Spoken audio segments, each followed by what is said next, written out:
क्या आपने कभी मन में यह प्रश्न उठाया है कि परमात्मा ने मनुष्य की रचना केवल मिट्टी से ही क्यों की? सृष्टि के सभी प्राणियों में सबसे श्रेष्ठ, सबसे चेतन और सबसे शक्तिशाली प्राणी को बनाने के लिए क्या उन्हें कोई और कठोर पदार्थ नहीं मिला था?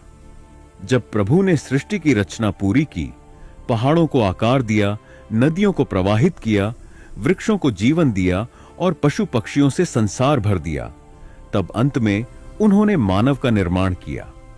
उन्होंने गीली मिट्टी को अपने हाथों से गढ़ा, उसमें प्राण फूंके और उसे जीवित कर दिया। इसके बाद परमात्मा ने सभी देवताओं को बुलाया और कहा, देखो, यह मेरी सृष्टि की सबसे महान रचना है।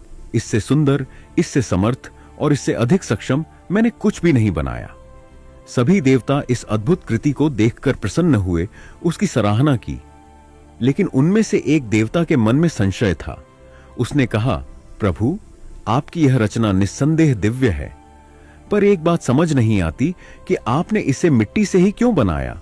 इतनी श्रेष्ठ रचना सोने, चांदी या कम से कम लोहे से भी तो बनाई जा सकती थी।